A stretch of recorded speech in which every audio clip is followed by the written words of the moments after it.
오늘은 저희가 인간론 두 번째 큰 주제인데 영적 성장 단계의 내용들을 저희가 살펴보도록 하겠습니다. 저희가 성서적으로 봤을 때 마치 사람이 성장하는 단계가 있는 것처럼 영적으로도 성장하는 단계가 있다. 그래서 이제 6가지 단계로 사람이 성장하는 것과 비교해서 영적으로도 육신적인 성장만이 아니라 영적으로 성장하는 단계들을 저희가 살펴보고 적용해보는 시간을 가지려고 합니다. 그 전에 저희가 항상 성경 공부를 하면서 이것이 그냥 이론적인 것, 또 정보적인 차원에서만 끝났을 때 이 위험성이 항상 있다고 말씀드렸었죠. 우리가 영적 성장을 위해서는 하나님의 말씀을 꼭 저희가 먹는 영적인 음식을 섭취하는 것이 필요하죠. 그런데 영적인 음식을 섭취하는데 밸런스가 필요한 것이죠. 그래서 이 영적인 음식을 잘 섭취해서 양식이 돼야 되는데 이것이 마치 너무 한쪽에 치우쳐서 먹기만 하고 소화하고 배설하는 이런 작용을 하지 못하면 우리 가운데 마치 과식을 한다든지 너무 많은 음식을 섭취함으로 말미암아 나오는 여러 가지 육신의 병들이 생기는 것처럼 성경 공부도 병이 생길 수 있어요. 특별히 마지막 때 저희가 정보의 시대, 인포메이션이 너무 많이 퍼지면서 너무 많은 공부, 너무 많은 지식에 이 혼합이 섞여 있으면서 마귀의 공격의 대상이 되기도 하죠.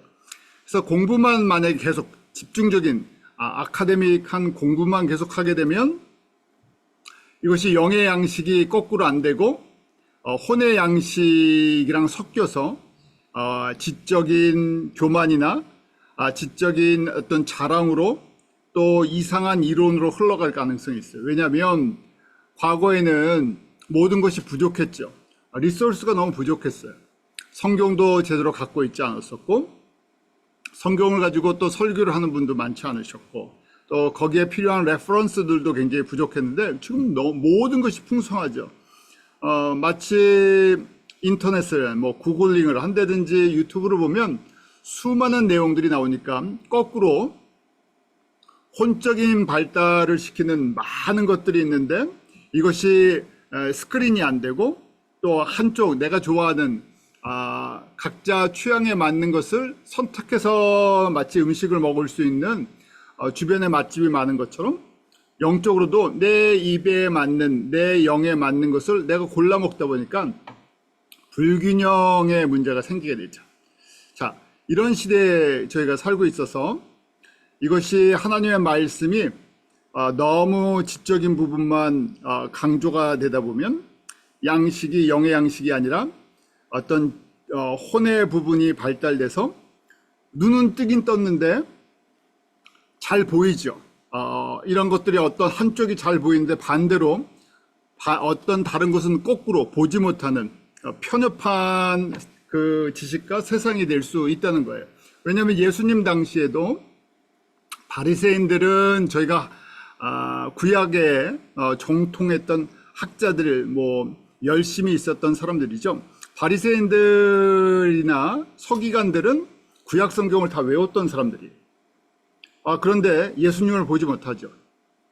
진정한 그 의미, 그 컨텐츠 안에 있는 내용을 보지 못하고 형식적인 부분만을 너무 잘 봤어요. 그래서 거꾸로 예수님을 공격하고 예수님을 대적하는 일을 하면서 그 말씀이 예수님에 대한 말씀이라는 것을 깨닫지 못하죠. 또 사두개인들은 하나님의 말씀을 너무 세상적으로만 적용을 했죠. 사두개인의 특징은 영적인 세계, 그 죽음 이후에 천국을 믿지, 부활이나 천국을 믿지 않았던 사람들이에요. 그래서 그들은 이 현실 세계에 강조를 두고 살았던 굉장히 세속적인 사람들이었죠. 예수님 당시에 이런 모습이 있었는데 이것이 특별히 주님 오실 때 가까운 이 마지막 때는 이게 굉장히 발달이 돼 있어요. 그래서 이론이나 논리가 발달되다 보니까 이런 부분에 대해서 사람들이 많이 따르고 사람들이 그 부분에 또 그 지식들이 채워주고 한쪽에 강한 부분들을 갖고 있어서 거꾸로 문제가 되는 경우가 있죠. 그래서 항상 말씀은 제가 이제 배울 때 이것이 나의 영혼 육을 균형 있게 자라게 해주는 영의 양식이라는 것. 그래서 항상 저희가 그랬죠. 하나님의 말씀을 묵상하는 것은 내가 먼저 나를 하나님의 말씀의 거울에 나를 비추어서 보는 것이다. 그 훈련이 안 돼 있으면 나를 보는 하나님의 말씀으로 나를 보는 것이 안 돼 있으면 위험해진다 그랬는데, 말씀을 많이 알면 그 위험성이 더 높아지죠. 그래서 양면성이 있어요. 말씀을 잘 배워서 나한테 적용을 잘하면 영적인 성장을 이루지만, 그렇지 않으면 눈만 발달돼 있어갖고 보는 것만, 그 분별하는 보는 것만 발달이 되다 보니까 사람들의 약점이나 문제를 잘 보는데 해결할 방법은 없는 거죠. 자, 마귀가 특별히 공격을 하는 이 세 가지, 혼과 영과 육을 봤을 때 공격하는 마지막 때 특징이 있죠. 대표적인 것이 이제 육적인 공격인데, 마지막 때가 되면 외모, 외형, 눈에 보이는 이런 형식적인 것을 강조하는 시대에 살고 있어요. 그래서 어느 때보다도 저희가 이 외형적인 것의 영향력을 가장 많이 받고 있는 것이죠. 사람들이 경제적으로 좀 여유가 생기면 전부 관심이 있는 게 그 외모나 외형을 꾸미는 것, 몸 만들고 얼굴 만들고 이런 거에 전부 관심이 있어요. 필요한 거라 그랬었죠. 육도 균형 있게 건강하게 보존해야 되고, 혼도 그렇고 영도 그래요. 근데 분명한 것은 저희가 늙는 것을 막을 수가 없죠. 그런데 사람들이 늙는 것을 막으려고 그런 강제적인 수단으로 이 방법들을 추구하다 보니까 문제들이 생기죠. 특별히 지금은 점점 사람들이 이런 영향 때문에 교회들도 그렇고 성도들의 삶도 눈에 보이는 것, 그 다음에 실적 위주, 눈에 보이는 사역, 이런 거에 강조점을 두고 있어요. 혼의 공격도 마찬가지죠. 각종 소셜 미디어나 뉴스 방송물을 통해서 엄청난 양의 음식들이, 혼적인 음식들이 제공이 돼요. 그래서 사람들이 먹방이라는 말도 생겼잖아요. 먹방이 육신의 음식만 먹는 게 아니라 혼의 양식도 어마어마한 양들이 쏟아지고 어마어마한 것들을 먹어요. 또 그러다 보니까 사람들이 흥미로운 것들을 제공해야 보게 되죠. 요새는 사람들의 이제 추세가 그 긴 방송 분량이 아니라 짧은 거, 틱톡이라든지 쇼츠라든지 해서 짧은 것 속에서 메시지를 전하는 시대로 전환되고 있죠. 왜냐면 강렬해야 되고 짧은 것 속에서 사람들의 관심을 끌어야 돼요. 그러니까 생각이 이제 그 무슨 얘기냐면 굉장히 급하게 반응이 나타나요. 그래서 오래 생각하고 깊게 생각하고 넓게 생각하는 것 잘 못해요. 왜냐면 그거에 이제 익숙하지 않으니까. 얼마나 빠르게 반응하나, 얼마나 빠르게 반응할 수 있도록 제공해 주나.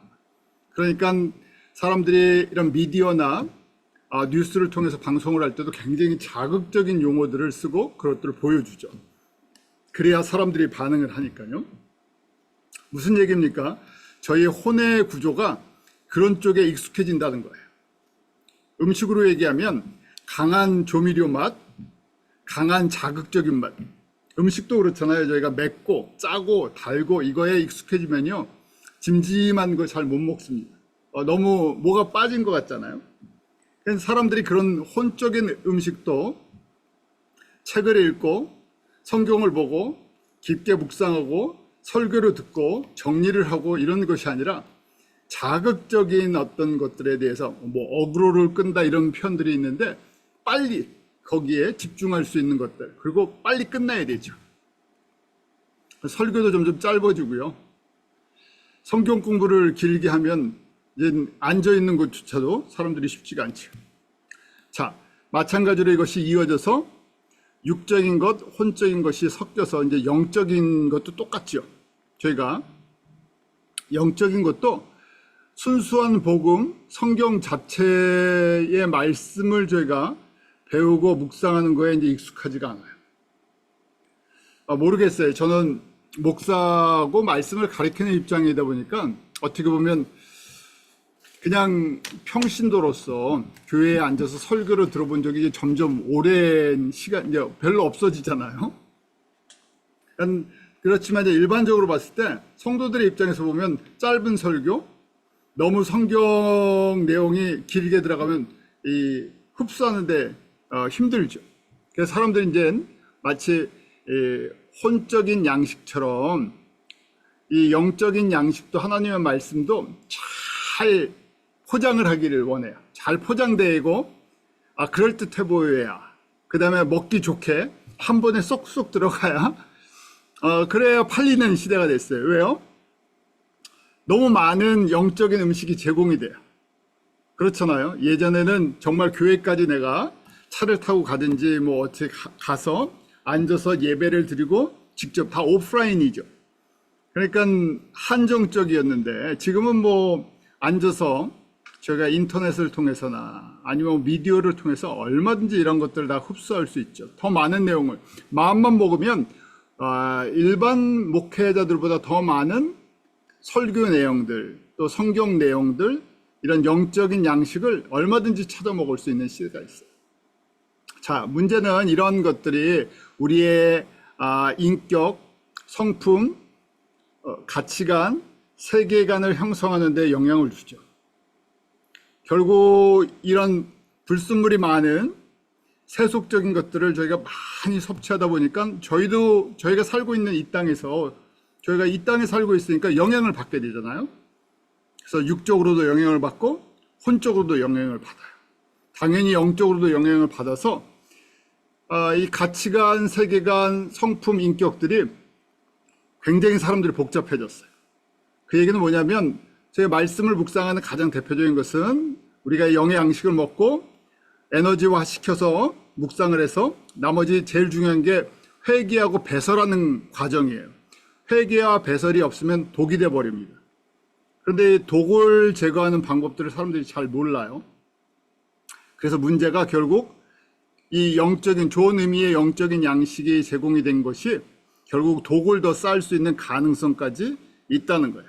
그래서 지혜로운, 저희가 이제 지혜로워야 되는데, 말씀을 잘 먹으면 항상 자신을 돌아보고 회개와 배설하는 걸 규칙적으로 하는 이 영적인 훈련을 주님 앞에 설 때까지 잘 하는 겁니다.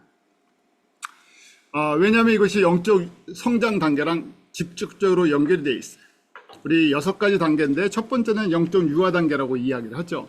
유아라는 것은 infant, baby 단계예요. 헬라어로 이제 네피오스라고 하는데, 고린도전서 3장 1절에 보면, 형제들아 내가 신령한 자들을 대함과 같이 너희에게 말할 수 없어서 육신에 속한 자 곧 그리스도 안에서 어린아이들을 대함과 같이 하노라. 그리스도 안에서 어린아이라고 할 때 거기 보면 mere infants라고 돼 있죠.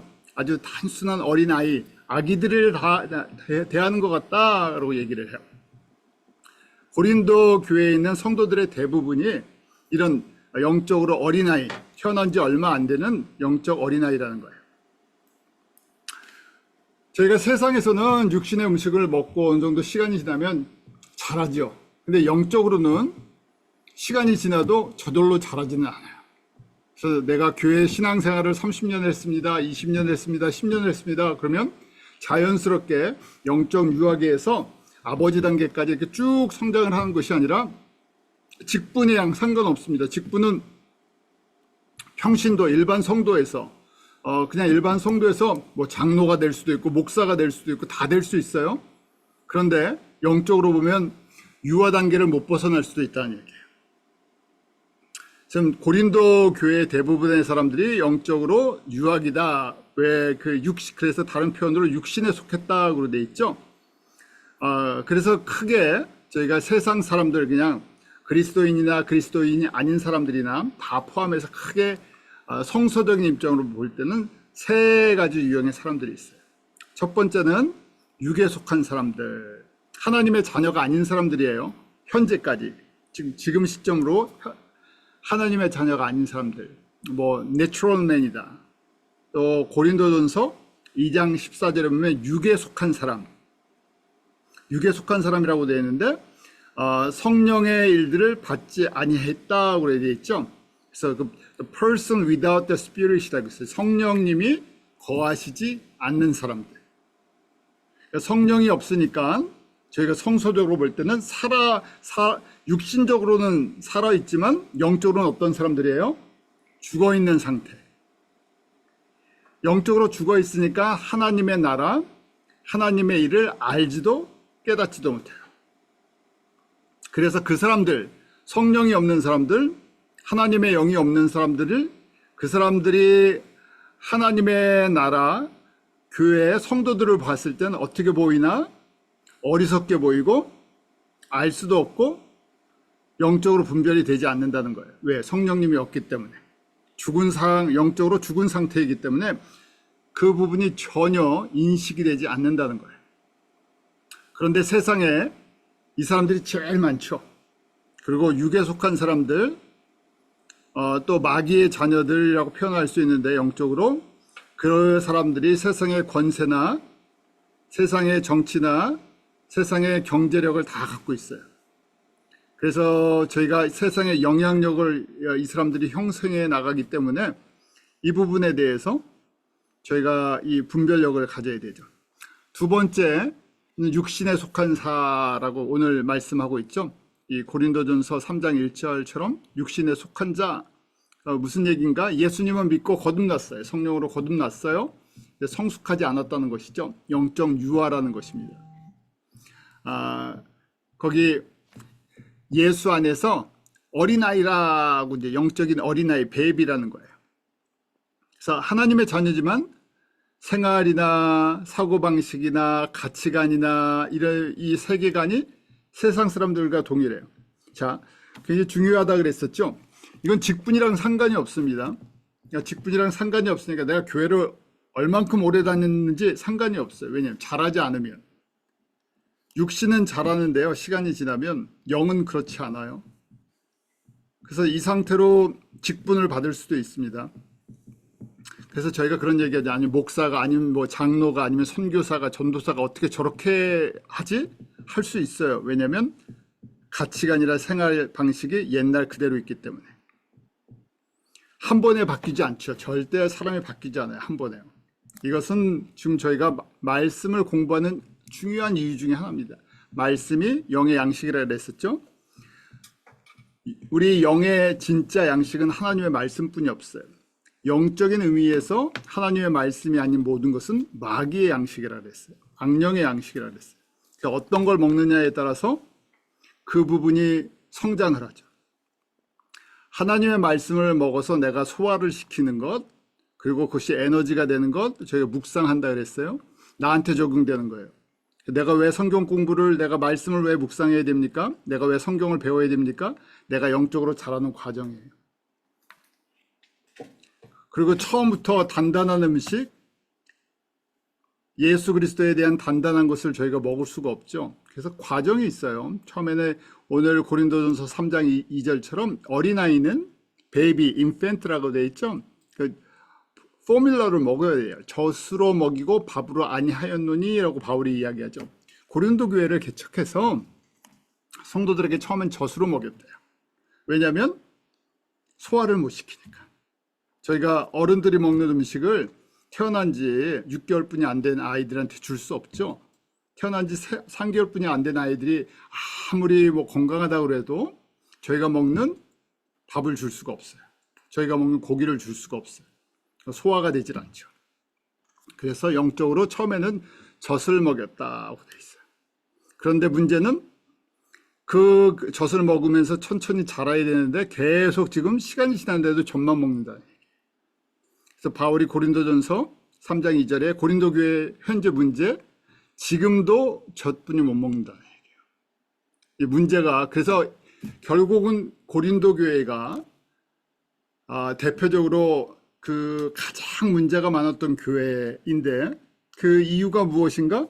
성장하지 않았기 때문에요. 바울이 젖을 먹이면서 양육을 해줬었는데 그 상태에서 자라질 않았어요.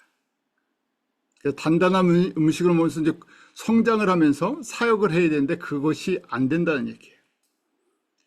그래서 넓은 의미로 보면 다 뭐 영적인 배비는 아니지만 많은 사람들이 뭐 70에서 한 90%, 60에서 90%가 여기에 속해 있어요. 그래서 교회가 복잡하다는 얘기는 뭔가 육신에 속한 영적 아이들이 많아지면 많아질수록 복잡해집니다.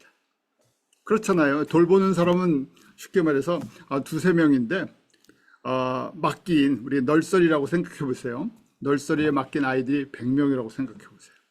감당하기 쉽지 않죠. 그런 문제가 있다는 것인데 지금 고린도 교회 육신에 속한 자가 대부분이다는 얘기예요. 그래서 특징, 육신에 속한 이 영적인 베이비, 인펜트, 네피우스라고 되어 있는데 네피우스의 특징, 바울이 고린도전서 3장 3절에 육신에 속한 자의 특징을 거기에 써놓고 있죠. 시기와 분쟁이 있다고 되어 있어요. 가장 대표적인 마귀적인 성품이에요. 시기와 분쟁. 남 잘 되는 거 보지 못해요. 남 잘하는 거 못 봐요. 그러니까 이 안에 질투죠. 젤러시라고 내가 저 사람보다 더 뛰어난데 하는 것이 깔려 있는 거예요. 그래서 진심으로 그 사람이 잘하고 성장하고 하는 걸 격려해 주지 못해요. 그러니까 싸움이 일어나는 거 안에는 항상 이 안에 질투의 마음이 있다는, 질투는 마귀의 가장 대표적인 성품이에요. 하나님의 대표적인 성품은 저희가 사랑이죠. 아가페 사랑이에요. 내가 죽고 저 사람이 살아나는 거예요. 반대, 가장 세속적인 것, 마귀적인, 우리가 성서적으로 된 마귀 성품의 가장 대표적인 것이 질투예요. 시기. 그래서 변하지 않은, 내가 예수님을 믿었는데 가장 옛날부터 갖고 있었던 가장 대표적인 세속적인, 누구나 갖고 있는 것 중에 대표적인 것이 이 질투 때문에 분쟁이 일어난다는 거예요. 고린도 교회 네 분파가 있었고 그 안에서 계속 싸움이 있었는데 결국 그것을 보면서 이게 뭐에 대한 증거인가? 고린도에 있는 성도들이 성령의 은사도 있었고 또 뭐 말씀도 좀 배웠고 봉사도 하고 많은 것들 다 소유한 것처럼 성도도 많고 물질도 많고 하는데 대부분 다 영적으로 어린아이라는 얘기예요. 그래서 거꾸로 하나님 나라에서 가장 낮은 사람들, 고린도전서 14장 20절에도 갈라디아서도 히브리서도 영적인 유아에 대한 표현들을 쓰고 있어요. 무슨 얘기인가? 다 이 가정이 있다는 거예요. 건너뛰는 사람은 없습니다. 왜냐하면 태어났으니까요. 우리가 태어나자마자 갑자기 한 달 만에 걷고 2달 만에 뛰고 3달 만에 학교를 다니고 5달 만에 내가 뭐 어른이 돼서 일을 하지 않죠. 과정이 있어요. 성장하는 과정, 필수적인 과정이 있어요. 마찬가지로 영적인 유아기를 건너뛰는 사람 아무도 없습니다. 문제는 육신은 1년이 지나면 보통 사람들이 걷지요. 그 한 4년이 지나서 5살이 되면 저희가 뭐 킨더가든 학교를 들어가요. 근데 영적으로는 그것이 10년, 20년, 30년, 40년을 갈 수 있다는 거예요. 지금 고린도 교회도 그런 문제가 있죠. 자, 그래서 고린도전서 14장 20절에 보면 지혜에는 아이가 되지 말고 악에는 어린아이가 되라. 지혜는 장성한 사람이 되라. 영적인 지혜는 계속 자라야 한다는 거예요.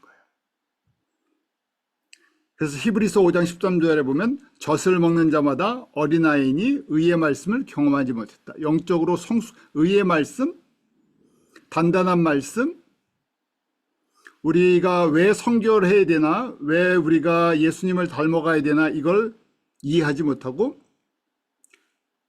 삶에 적용도 못한다는 거예요. 왜? 영적으로 어리기 때문에, 젖을 먹기 때문에. 그래서 또 다른 얘기로 무엇인가, 말씀은 듣는데 지식적으로는 아는데 행할 수 있는 능력이 없다는 거예요. 이유는 내가 좋아하는 것만 먹기 때문에 그래요. 저희도 그렇잖아요. 사실은 입에 맛있는 것들이 있어요. 제가 여러 음식을 먹는데 맛집, 장사 잘하려면요 사람 입맛에 맞아야 돼요. 저희 뭐 햄버거 몸에 나쁘다는 거 다 알고 있어요. 근데 저희 동네 그 수제 햄버거 파는 특별한 집이 있어요. 그 여름 이 더울 때 가면 바깥에 줄을 빙빙 서, 야, 저거 몸에 나쁜 거 다 아는데 바깥에 줄을 서서 요 수제 햄버거 파는 그 집에는 바깥에 줄을 서서 먹어요. 그 뭐 쉐이크랑 그거랑 햄버거랑 같이 사서 먹죠. 사람들이 뭐 더울 때는 그거 필수 그냥 꼭 먹어야 되는. 근데 그런 게 장사가 되죠. 정말 건강한 음식을 팔면 거긴 줄을 안 쓰잖아요. 아주 소수의 사람들이 먹죠. 마찬가지로 저희가 말씀도 그렇고 설교도 그래요. 그래야 사람들이가 어트랙티브 하니까 이게 이제 교회 성장의 가장 기본적인 건데, 교회가 성장하려면 사람들의 취향에 맞는 말씀과 설교를 제공해주고 서비스를 제공해줘야 돼요. 필요한 과정이죠. 의의도 필요하고 좀 이런 거 필요한데 이걸 제공을 안 하면 손님들이 다 떠나요. 저희가 교회도 마치 세상의 비즈니스 마케팅하는 컨셉을 갖고 들어와서 교회 성정에다 적용해 놨기 때문에 커스터머의 그 펠트 니드를 안 맞춰주면 그 사람들이 떠납니다. 수평 이동을 해버리죠. 그러니까 더 개발을 해야 돼요. 저희가 마치 프랜차이즈 사업 경쟁하듯이 그게 계속 발달이 돼서 그런 걸 잘 제공하는 교회는 계속해서 성도들이 늘어나는 것처럼 보이고 잘 되는 것처럼 보이고, 그런 걸 제공하지 않으면 한쪽으로 치우쳐져서 이제 사라지는 것처럼, 그런 마치 무한 경쟁하는 세상의 비즈니스의 모습을 보게 돼요.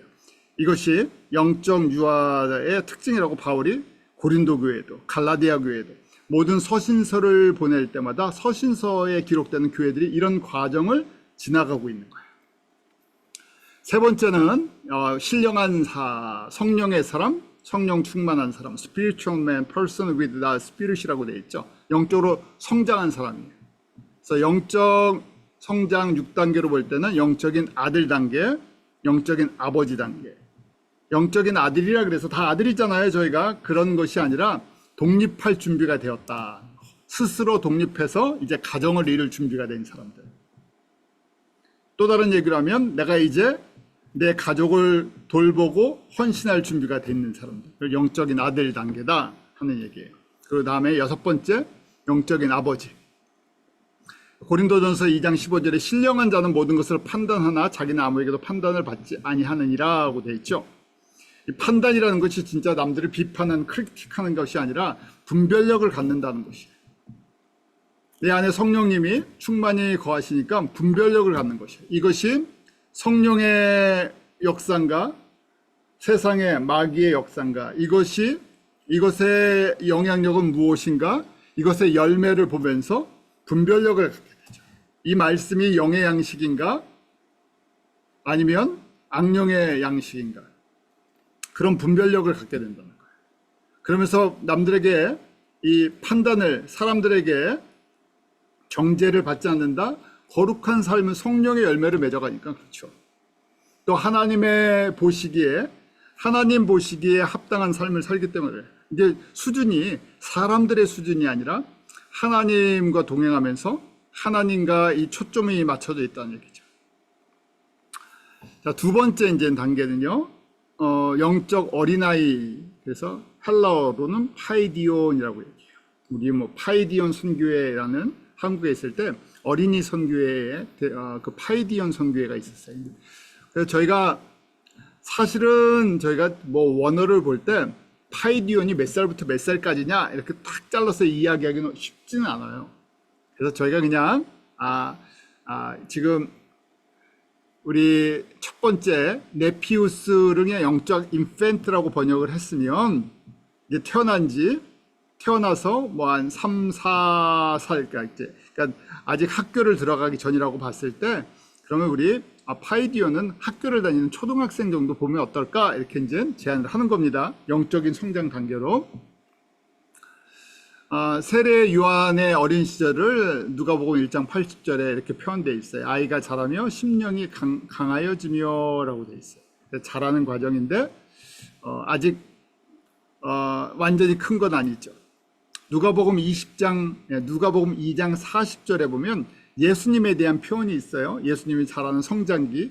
아기가 자라며 강하여지고 지혜가 충만하여 하나님의 은혜가 그의 위에 있더라 하면서 예수님이 12살이 될 때까지, 그때까지의 표현들이 있어요. 그것이 이제 누가복음 2장 40절의 말씀인데, 그래서 저희가 그냥 이 파이디온이라는 단어를 원어에 썼는데, 초등학생 가정들 뭐 5살에서 한 10살, 12살까지를 한번 보자 이렇게 한 거예요. 요한일서 2장 18절에 보면 아이들아 할 때 Dear children, 영어로는 그렇게 번역이 되어 있는데 원어는 파이디온이에요. 그래서 지금은 마지막 때라 적그리스도가 오리라는 말을 너희가 들은 것과 같이 지금도 많은 적그리스도가 일어났으니 그러므로 우리가 마지막 때인 줄 아노라. 그래서 이제 말씀을 좀 들을 수 있는 귀가 좀 열렸다는 거예요. 말씀을 들을 수 있는, 학교 다니면 처음에 뭐 초등학교 이제 다니면 이제 책 읽고 말씀을 좀 들을 수 있다는 거예요. 영적 유학에는 책 읽으라 해도 못 읽죠. 그런 성경 공부를 깊게 하려고 되질 않아요. 여기는 조금 더 공부가 되는 단계라는 얘기예요. 그래서 지금 적그리스도 마지막 때에 대한 얘기를 가르쳐주면서 깨어 있어야 된다, 분별해야 된다고 가르쳐주는 거죠. 지식이, 성서적인 영적인 지식이 조금 들어가는 시기예요. 자, 세 번째 단계는 영적 사춘기라고 볼 수 있는 테크니온. 저희가 이제 학생으로 하면 중고등학생. 특별히 그 예수님의 제자 요한이 테크니온이라는 단어를 씁니다. 그래서 요한복음이랑 요한일서 이런 데 표현이 돼 있어요. 다른 데는 이 표현을 안 써요. 테크니온이라는 표현을 잘 안 써요. 특별히 요한이 쓰고 있습니다. 그래서 이 중고등학생 영적 사춘기라고 볼 수 있어요. 요한복음 13장 33절에 작은 자들아 내가 아직 잠시 너희와 함께 있겠노라. 너희가 나를 찾을 것이나 일찍이 내가 유대인들에게 너희는 내가 가는 곳을 올 수 없냐고 말한 것 같이 지금 너희에게도 이르노라 하면서 예수님께서 지금 십자가 지시기 전에 새 계명, 성만찬 때 새 계명 주시는 장면이에요. 서로 사랑하라 하고 이렇게 말씀을 배우지만 아직 완전히 행할 능력이 없죠. 왜냐하면 아직 보혜사 성령님이 임하지 않으셨어요. 그래서 말씀은 배우지만 보혜사 성령의 능력 안에서 성결의 삶, 다듬어지지 않았다는 얘기예요. 우리 중고등학교 시절을 갖다 뭐 질풍노도, 우리 사춘기를 질풍노도의 시기, 지식은 막 들어가는데 이 컨트롤이 잘 안 되죠. 이것처럼 이때는 말씀을 많이 배워요. 제자들이잖아요. 제자들이라서 이런 말씀을 알아요. 그런데 온전히 순종할 능력은 없어요. 그래서 예수님의 제자들이 베드로도 그렇고 예수님께 배우고 그렇지만 예수님을 배반하는, 그 부인하고 배반하는 일들을 하게 되죠. 왜냐하면 아직도 육신의 영향력이 강하기 때문에 그래요. 그래서 예수님께서 원칙은 가르쳐 주십니다. 요한복음 13장 33절 제자들, 근데 작은 자들이에요. 아직 믿음이 좀 적어요. 성령님께 언제 잡히지 않았어요. 그래서 새 계명을 너에게 주노니 서로 사랑하라. 그러니까 이것이 내가 성령의 사람이 되지 않으면 계명은 그냥 구호에 그친다는 얘기예요. 아니면 거꾸로 율법적인 기준이 돼버리죠. 요한일서 2장 12절에도 자녀들아 내가 너희에게 쓰는 것은 할 때 이 자녀들이라고 하는 것 영어로는 Dear children인데 여긴 테크니온이에요. 너희 죄가 그의 이름으로 말미암아 사함을 받았습니다. 그래서 정죄함이 없는 것, 죄사함에 대한 확신을 그 예수 그리스도의 십자가의 사건으로 우리가 그런 은혜를 입었다는 것을 강조시켜 주는 거죠. 자, 네 번째는요. 네 번째 단계는 영적 청년기, 우리 사춘기 다음에 청년기. 그래서 이것을 헬라어로 얘기를 하면 네아니스코스라고 얘기해요. 네아니스코스. 이제 많이 잘했죠. 그래서 우리가 청년들이다. 그 다음에 뭐 학생으로 하면 이제 뭐 대학생들 20대 초반, 뭐 중반 이렇게 되겠죠. 그래서 요한일서 2장 13절에 12절 지금 말씀한 다음에 13절이죠. 이제 자녀들 다음에 아비들아 내가 너희에게 쓰는 것은 너희가 태초부터 계신 이를 알았으며 청년들아라고 돼 있죠. 청년들이라고 돼 있어요. 영맨이라고 영어로 번역되는데 이때 네아니스코스예요. 너희에게 쓰는 것은 너희가 악한 자를 이기었다고 돼 있어요.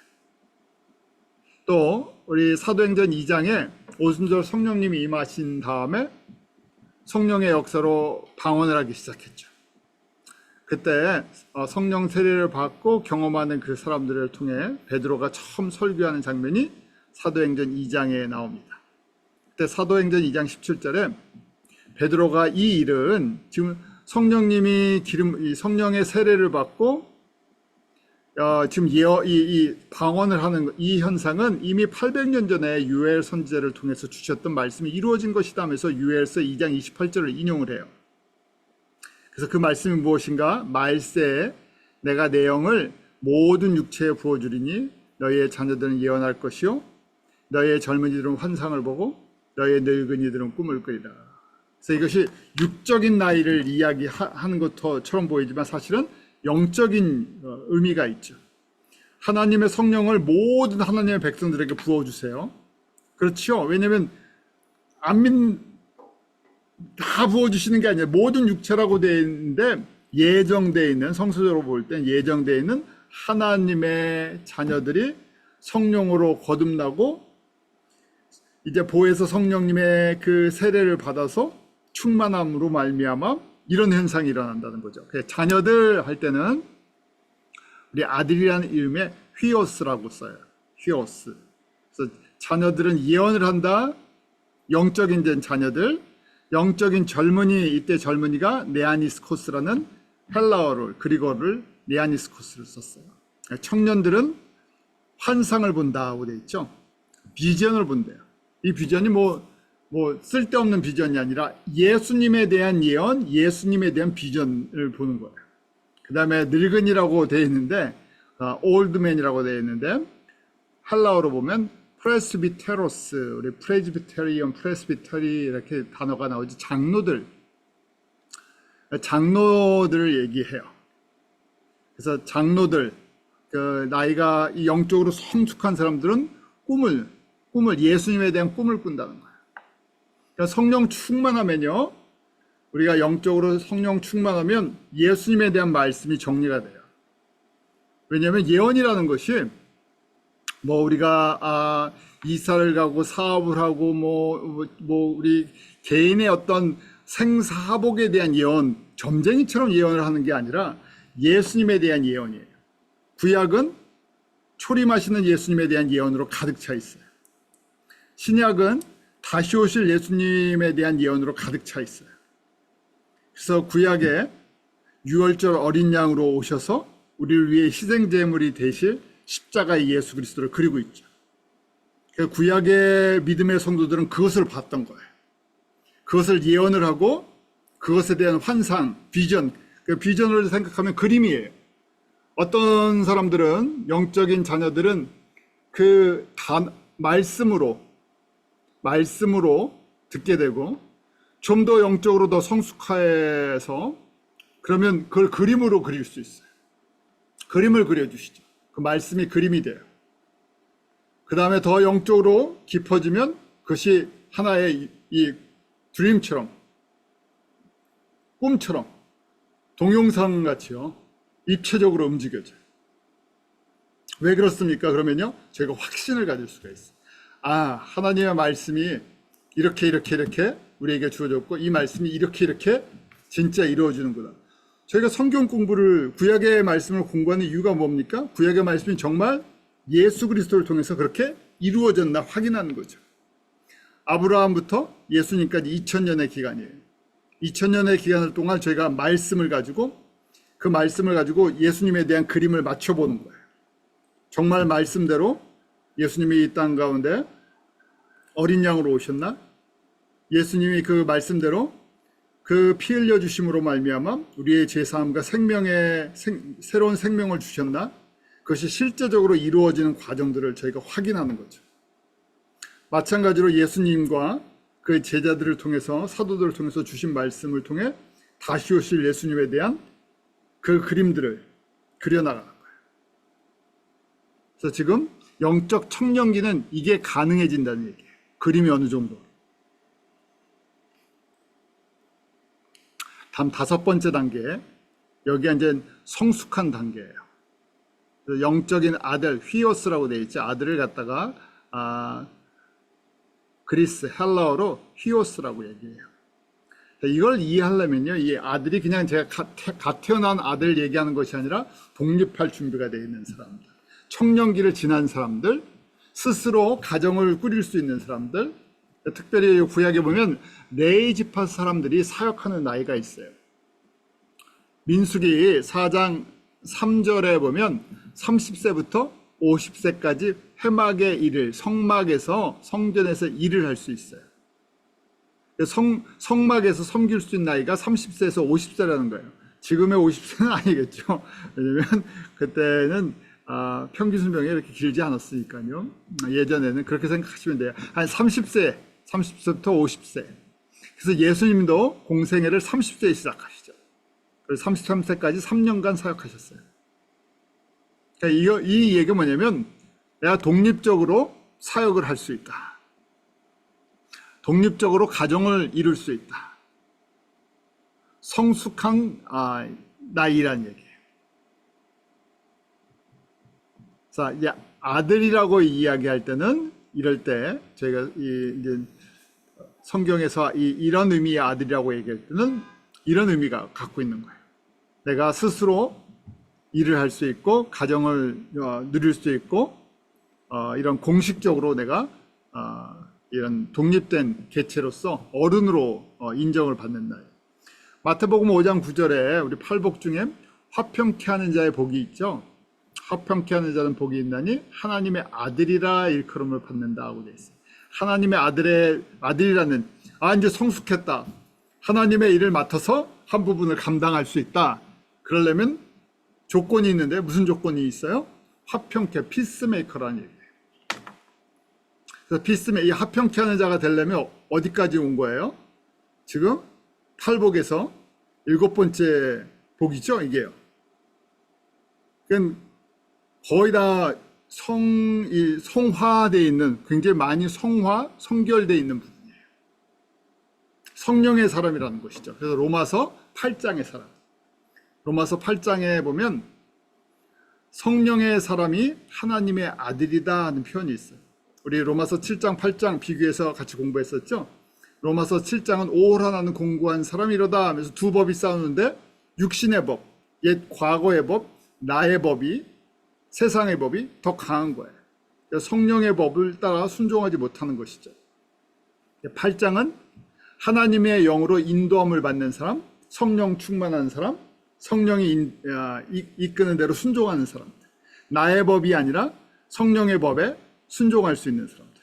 그런데 뭐라고 되어 있습니까? 8장 14절에 성령, 하나님의 영, 성령으로 인도하심을 받는 사람들, 그 사람이 곧 하나님의 아들이라고 되어 있어요.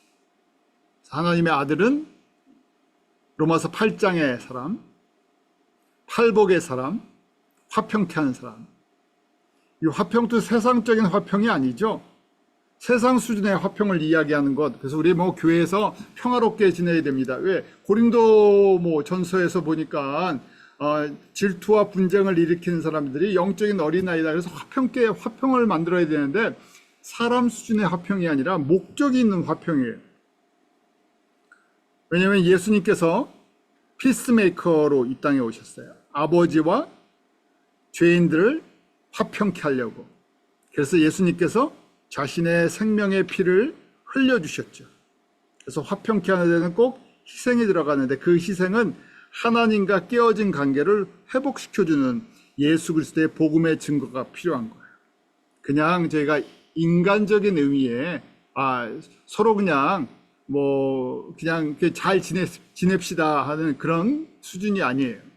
복음 때문에 그런 거고 복음으로 하나가 되는 거고 예수 그리스도의 은혜와 사랑으로 이것이 연결이 되는 거죠. 그리스도의 생명의 피로 연결되는 거예요. 그래서 복음의 생명의 떡을 나눠주는 과정이고 그 안에는 꼭 희생이 들어가죠. 그래서 우리가 잘 아는 화평케 하는 자 다음에 우리가 의를 위해 핍박을 받는 자가 나오는 거죠. 예수님 때문에 화평케 되려면 예수님을 나눠주는 사람들이니까 예수님의 복음 때문에 그런 거예요. 그러니까 핍박을 받게 돼 있죠. 자, 6번째 마지막 단계예요. 영적인 아버지. 그래서 우리 아버지를 헬라어로 파테르라고 해요. 파테르. 그래서 파테르라는 것은 이제 자녀를 낳고 먹이고 입히고 양육하고 교육하고 훈련시켜서 성장해서 독립시켜서 가정을 이루기까지 다 해줘야 돼요. 저희가 세상에서도 그렇죠. 부모는 끝이 없죠. 세상에서 부모는요 끝이 없어요. 그냥 표현으로 얘기하면 자녀는 끝까지 자녀고 자식들은 끝까지 자식이고 부모는 끝까지 부모라 그러죠. 왜냐면 항상 자식에 대해서 희생을 하게 되고 돌봐줘야 되고 하는 그 마음이 있잖아요. 영적인 의미도 그런 게 있어요. 영적으로 제가 자녀를 하나를 낳던 10명을 낳던 거기에 대한 많은 코스트가 들어가요. 요새 한국도 그렇고 뭐 좀 자녀들을 안 낳았고 뭐 나중에 이게 문제가 심각해질 거라는 경고가 계속 나오죠. 그래서 사람들이 왜 요새 젊은 사람들이 결혼해서 자녀를 안 낳나 그러면 경제적으로 너무 어렵습니다. 너무 많은 뭐 교육비가 들어갑니다. 뭐 여러 가지 이유들을 이야기해요. 근데 그 내면의 깊은 곳에 보면 다는 그렇지는 않겠지만 내면 깊은 곳에 보면 나를 희생하고 싶습니다 하는 나를 희생해야 한다는 것이 갈등의 그 깊은 내면에 있지 않나 봐요. 왜냐하면 이제 세상의 메시지는 너를 위해 살아라 너를 위해 살아라 하는데 자녀를 낳고 양육하고 성장을 시키려면 부모의 삶은 희생을 요구하게 됐죠. 그런데 저희가 사실은 뭐 돈이 많은 부모가 좋은 부모 그런 얘기 아니잖아요. 근데 이제 거꾸로 요새 젊은 세대 속에서는 나를 희생하는 거 굉장히 힘들어하죠. 그러다 보니까 자녀를 낳는 것도 힘들어하고 양육하는 것도 힘들어해요. 교회도 이것이 그대로 들어와 있어요. 그래서 저희가 제자훈련 프로그램 이런 프로그램들이 있는데 진정한 의미의 영적인 아버지, 영적인 성장의 성장 단계로 영적인 아버지가 정말 적은 시대에 살고 있어요. 바울도 고린도 교회에 이렇게 얘기를 해요. 고린도전서 4장 14절 15절에 보면 지금부터 2000년 전 초대교회 얘기인데요. 너희를 부끄럽게 하려고 이것을 쓰는 것이 아니라 오직 너희를 내 사랑하는 자녀같이 권하려 하는 것이다. 내 사랑하는 자녀라는 거예요. 무슨 얘기인가? 고린도 교회 성도들을 향해서 바울은 나이에 상관없이 영적인 아버지의 마음으로 지금까지 섬기고 계속 섬긴다는 거예요. 그래서 15절에 그리스도 안에서 1만 스승이 있을 때 그 당시에도 많은 교사들이 있다는 거예요. 거기 보면 10,000 guardians in Christ. 그 안에 많은 교사들, 지도자들이 있다는 거예요. 그 당시만 해도요. 그런데 아버지는 많지 않다고 돼 있죠. You do not have many fathers라고 돼 있어요. 진정한 의미의 영적인 자녀를 낳고 그 자녀들이 자라야 하는 과정 속에서 기꺼이 희생하고 시간과 물질과 내 삶을 드리고 그 자녀들이 잘 영적으로 성장하는 걸 기뻐하는 아버지, 영적인 아버지의 마음으로 돌보는 사람은 그 당시도 적었다는 거예요. 무슨 얘기입니까? 왜 고린도 교회에 이 말씀을 주셨고 이 말씀이 바울 개인의 그냥 편지가 아니라 이것이 신약 성경이 돼 있죠. 교회의 역사, 2000년의 역사를 통해서 이런 일이 계속 진행이 될 걸 우리에게 가르쳐 주시는 거예요.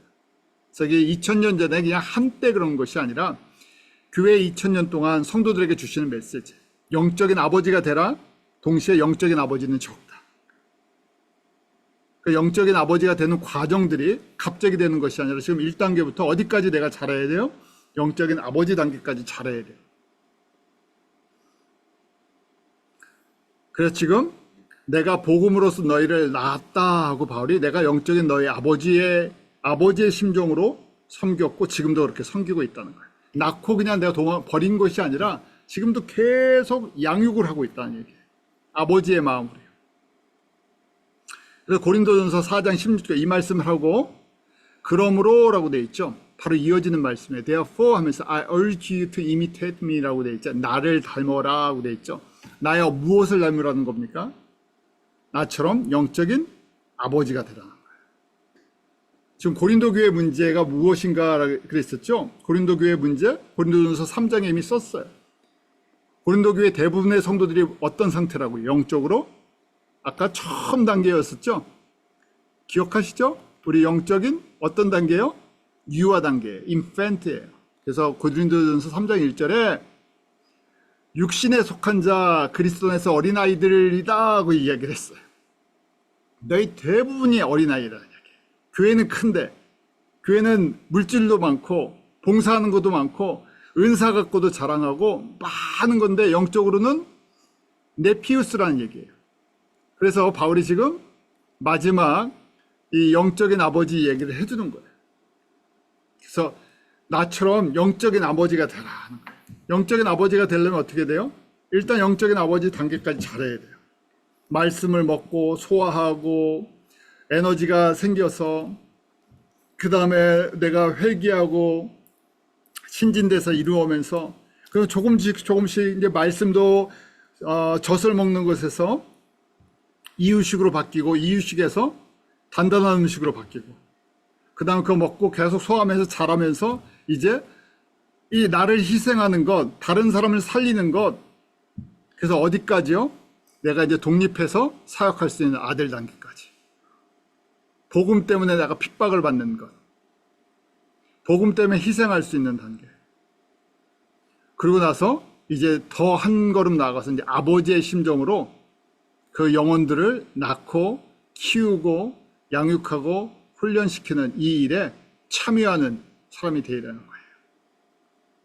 그래서 성경 공부하는 목적이 무엇입니까? 첫 번째 내 영의 양식이에요. 영의 양식을 통해서 하나님과의 관계, 우리 지상계명 vertical relationship, 하나님과의 사랑과 은혜의 관계들이 회복이 되죠. 그에 세워지면서 이제 horizontal, 우리 이 지상계명의 그 두 번째요. 내 이웃을 사랑하는데, 이웃을 사랑하는데 무엇을 갖고 사랑해요? 예수 그리스도의 생명을 나눠주는 일을 갖고 사랑을 해요. 그것이 지상 사명이죠. 이 과정을 통해서 우리가 영적인 아버지가 되어가는 거예요. 바울이 이런 너희가 영적인 아이로 계속 있는 것이 아니라 나와 같이 영적인 아버지가 되어야 된다. 영적인 아들들이 되어야 된다. 바울이 그것을 바라보면서 양육을 하고 있는 과정이라는 얘기예요. 결론이 그렇습니다. 그래서 마지막 때가 되면 특징이 무엇인가? 그 대표적인 특징이 마태복음 24장 19절에 나와요. 예수님께서 경고를 주세요. 마태복음 24장이 우리 잘 아는 재림의 징조, 이 산고가 무엇인가 나오죠. 미혹해 하는 것, 뭐 사랑이 식어지고 전쟁과 기근 여러 가지 있어요. 그런데 그 특징이 그때 특징 하나를 이렇게 이야기하세요.